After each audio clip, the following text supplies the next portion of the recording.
Jess, Tess, Claudia and the judges emerge in sparkling new outfits. Yes, there is a brand new welcome and a reprise of past performances.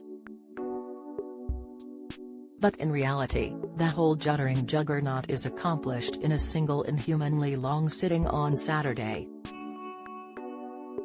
This 2 for the price of 1 technique began when the late lamented Sir Bruce Forsyth, in his 80s, could not face schlepping to Elstree 2 nights on the trot. The practice endured for reasons of streamlining and economy, and became wholly dependent on the goodwill of strangers. Think of the multitudes relied upon to keep stum.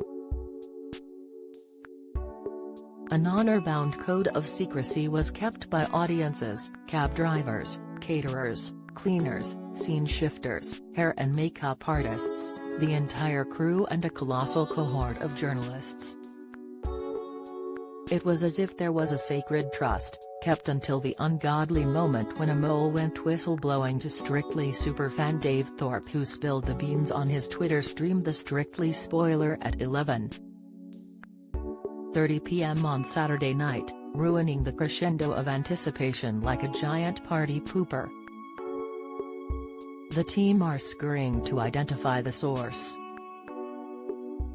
When they winkle out the baddie responsible for trampling all over the crisis script nation's fun, they should be hoisted onto the 4th plinth in Trafalgar Square and forced to watch Anne Widdecombe murder a paso doble while the crowd pelts them with stale bath buns. I recall the agony of this omerta from my 2013 stint. Think about it. You are exiled from cha-cha-cha heaven. Yet all through Sunday, enthusiasts are congratulating you and asking about your dance for the forthcoming week. You want to blurt out the awful truth: they booted me off. I'll never rip James Jordan's Velcro open again. I won't worry about slipping and skidding into Sir Brucey and sending him flying ever again. My heart is broken. You just cannot. You have not even revealed the truth to your family. There are tears behind your rictus smirk. You know that in a matter of hours, when the results show hits the screen, your downfall will be hellishly revealed. 9 years on, I am still smarting. Touching royal gesture while taking our floral tributes to Her Majesty to Buckingham Palace recently, my grandchildren Zeke, 8, and 7-year-old narrowly passed a plethora of Paddington bears.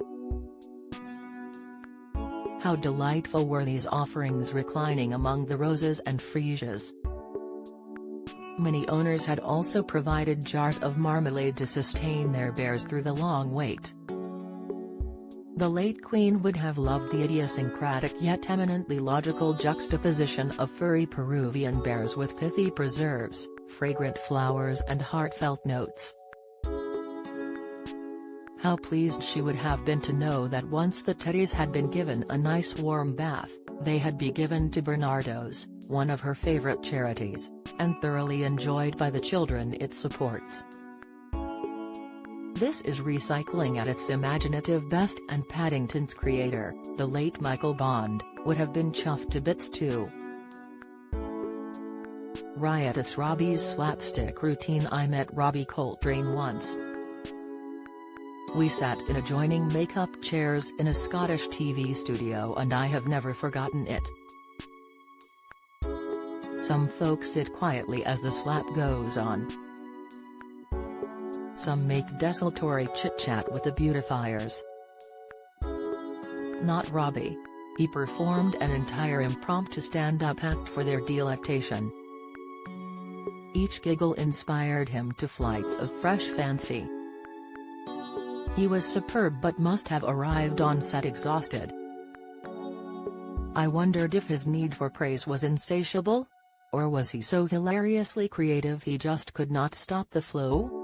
Then, while feeling so sad, I read in an obituary that Rick Mayall told Robbie he would be the funniest man around if he could only reproduce on stage the performances he gave in other people's living rooms.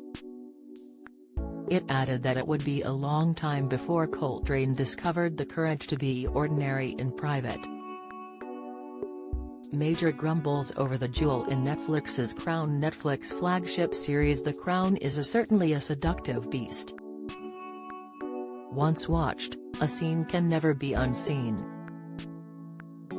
Although our heads tell us that the private conversations between members of the royal family depicted must be sheer invention, they are so convincingly executed that we absorb them instantly and cannot conceive of any other way in which events could have happened. Now we hear from former Prime Minister Sir John Major, who furiously dismisses discussions that he is portrayed as having with the then Prince Charles about the Queen abdicating as damaging and malicious fiction, and a barrel load of nonsense. It makes me wonder if we are too willingly complicit in a manipulative game should the streaming service be compelled to put untrue and utter hogwash in huge letters across the screen? Dame Angela's Fantasy Ireland. Picture the scene. You are in the rural idyll that is exquisite East Cork, and so close to the Atlantic that when the only road reaches the waves you must turn around or fall off the edge of Ireland. Then a familiar figure comes into view. Inspection reveals it to be Dame Angela Lansbury stalking through the sand at a rate of knots. The star rescued her children from the drug dens of Hollywood by fleeing to the Emerald Isle, and gave up work for a year to devote herself to their rehabilitation. She retained a house in the area to which she was devoted and is remembered by her neighbors, myself among them, with considerable affection and respect. Sharing is caring. Surrey University has found that emotional eaters and dieters tend to force food on their other halves. It is obvious really. Offering your spouse snacks stops you eating them yourself and simultaneously grants you the vicarious joy of seeing cake being chomped.